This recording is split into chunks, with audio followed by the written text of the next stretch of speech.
Welcome to Boxing During Dinner. We're back here at Energy Kitchen, David. We're going to be here for, I guess, the next couple of weeks. Great place here in Coral Gables, Florida. If you guys want to come by, the address will appear here. You know, Alex will take care of that a little later. But David, you know, we need to start by talking about Bernard Hopkins against Tavoris Cloud.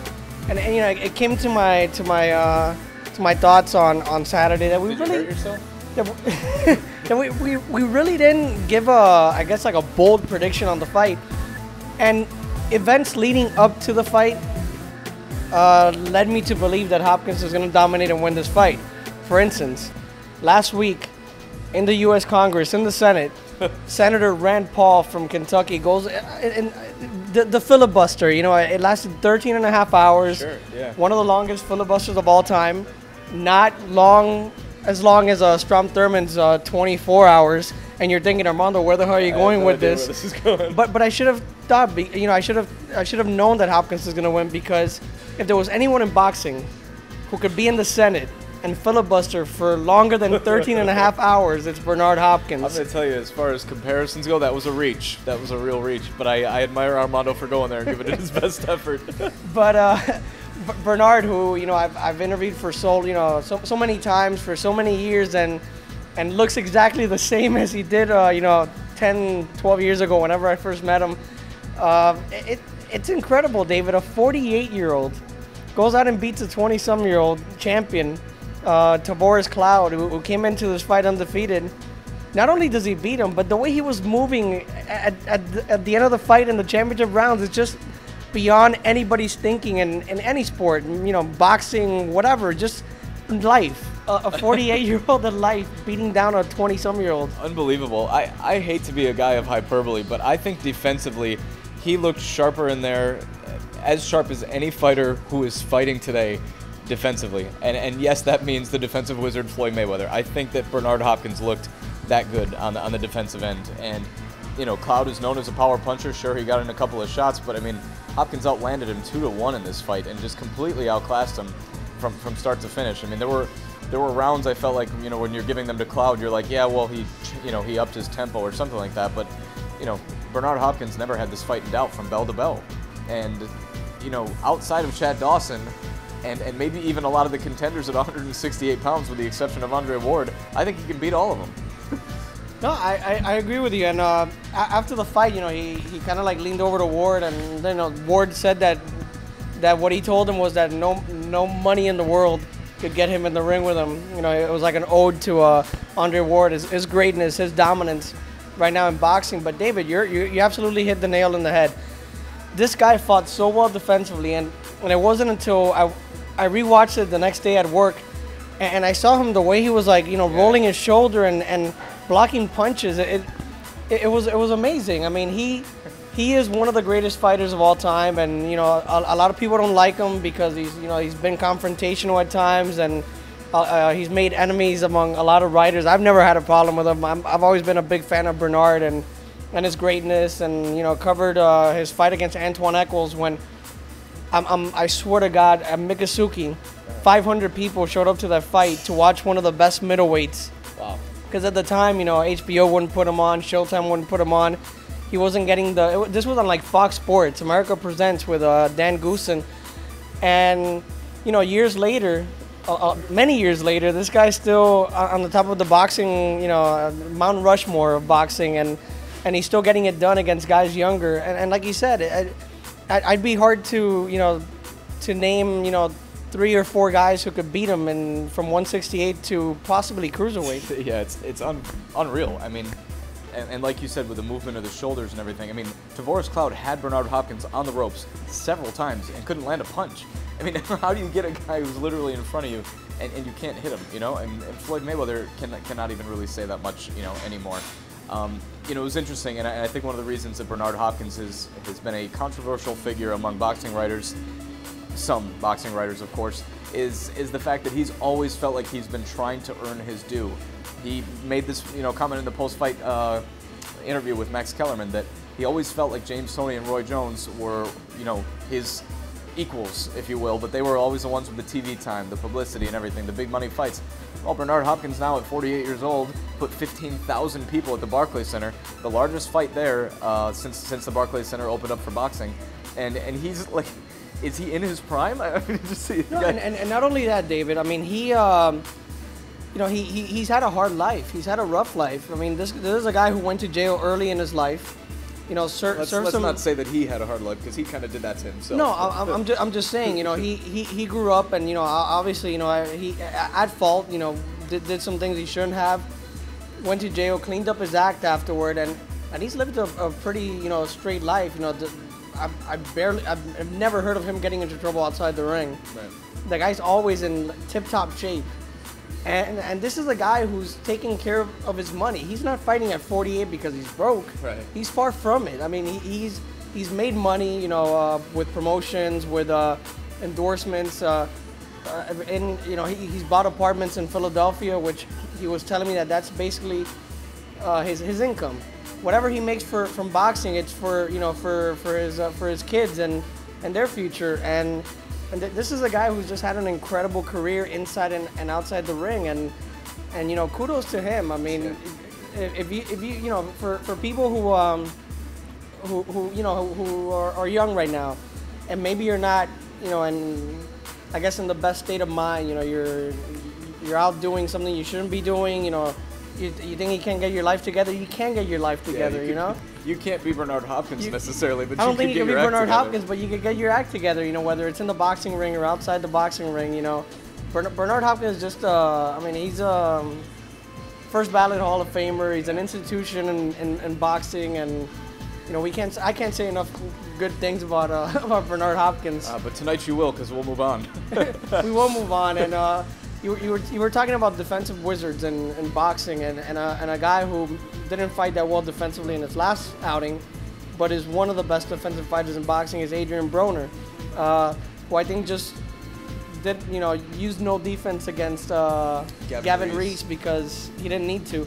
But Adrien Broner is going to be fighting Paulie Malignaggi, and it's an interesting fight for a couple reasons. One, the trash talking that's going to happen leading up to the fight. Yeah. In social media, outside of social media. These two are two of the best at it.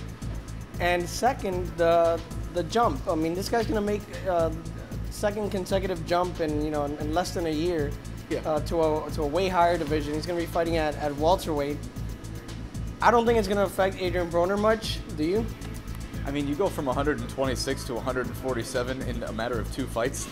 I mean, in a matter of Manny Pacquiao. I mean, why? For one, until we see him in the ring, I wonder when the PED rumors are going to start up, because Manny Pacquiao didn't even jump that quickly. You know, nobody has. Right. But you know, this is. But it has been done in the past when fighters were fighters back then. Yeah, but Henry Armstrong, who would fight in 3 different divisions. But not in this generation. You know, Adrien Broner, he's 5'7", Malignaggi's 5'8" to 5'9", so. You know, Malignaggi's going to have a little bit of an advantage, maybe, you know, height and reach-wise. But Malignaggi's not a puncher. You know, Adrien Broner is. I think he's going to bring his power with him to 47. But Malignaggi's tough as nails, and he's a slick boxer. And let me not say that this makes him somehow, you know, that Malignaggi's somehow the favorite, because I think when you've got the skill set of Adrien Broner, there is something unique about him as a talent, and we've recognized that ever since he's been in the ring. Hey, he's an amazing fighter. But Malignaggi brings up some interesting points too, which is you look at the Daniel Ponce de Leon fight, and that's a fight a lot of people think that Broner may have lost, and I would argue that Malignaggi's, you know, maybe even more skillful than Ponce de Leon. Now, are they the same fighters? Is it the same, you know, matchup? Is it the same Broner? No. But what makes it interesting, you know, Malignaggi said, there are weight classes for a reason. So is Malignaggi going to show up and start knocking out Broner? No, I don't think that's going to happen either. But I think that it's a step up, not only in class, but it's a different realm. You know, the body responds differently, and I don't think Broner's going to be able to bully Malignaggi the way that he's bullied so many other. Like you said, he's not a hard hitter. Daniel Placidos, who's a friend of the programs, if you want to call him that, fan. He's just a friend.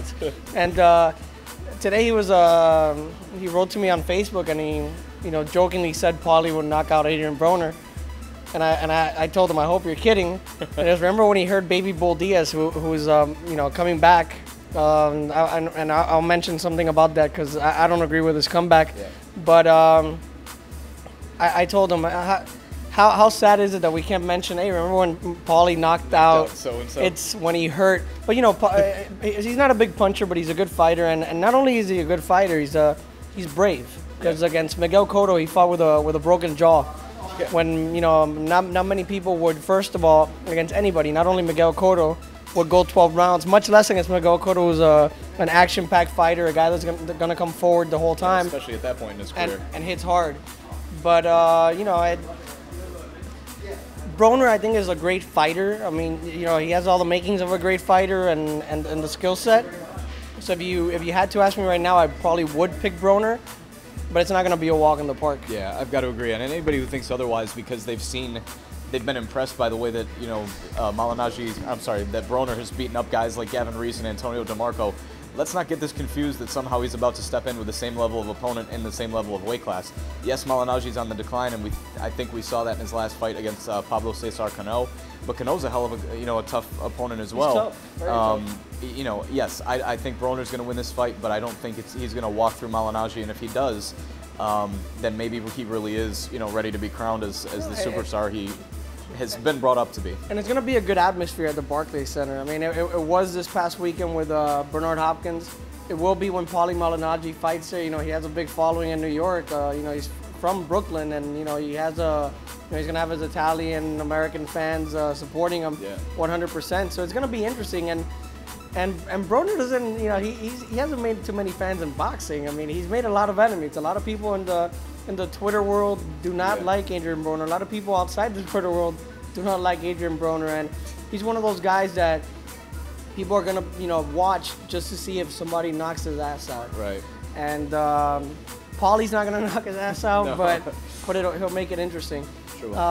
Juan Baby Bull Diaz. This is the kid who I don't. The reason I don't agree with his comeback is because he's smart. Yes. He graduated college, you know, he's law got school. Successful businesses that He's running businesses, you know, he's a really smart kid. He doesn't need boxing. And if you told me Juan Baby Bull Diaz is one of the best defensive fighters in boxing, I'd tell you, you know what, go for it. But he gets hit a lot. And he's a young guy, and I applauded him when he stepped, you know, away from boxing, because you know, he's gonna have a normal life. Right. And he's not gonna be brain damaged at, you know, 40. Hopefully this is just, you know, to get an itch off his back, and he'll be retired again soon. But he's a guy, I mean, don't get me wrong, he's a guy that I love to watch fight. A guy who was, you know, one of the best at his division when he did do it, you know, a few years ago. But like I said, he's not one of these guys that needs to be fighting. Yeah. And you know, before we go, because Alex is giving us this, but I think we still got like a minute and a half that we can play with. Mayweather Guerrero is finally they're finally gonna start selling the tickets this week. By the time you see it, they will be selling the tickets. Yep. And Canelo Alvarez, not Armando Alvarez, Canelo and Austin Trout will be made official. Yep. This week also in San Antonio and Houston. I can't wait for both of those. In fact, you know, now that the Abner Mares fight versus Daniel Ponce de Leon has been finalized at 126 on the Mayweather Guerrero undercard, you know, pretty much from now all the way through the beginning of May, we've got a lot to look forward to, and I think it's an awesome streak for boxing, which is about time, because I know we've talked several times about how way too many fights have been canceled this year for any number of reasons, and let's keep our fingers crossed that doesn't happen between now and May. Hopefully not, and you know, hopefully we'll be seeing Canelo, Trout, and Murray, Martinez, and Mayweather Guerrero, and nothing will get canceled. Oh, and by the way, Friday, Orlando Cruz against Alan Martinez on Telemundo is going to be a great fight. Should be. On Open TV. Check it out. It's Telemundo. Just watch it, 11:35 on Friday. Let's not also forget last-minute predictions. Timothy Bradley takes on Ruslan Provodnikov this Saturday. I'm picking Bradley. I think Bradley might actually knock him out. That's me. It could happen. We'll see you next week on Boxing During Dinner.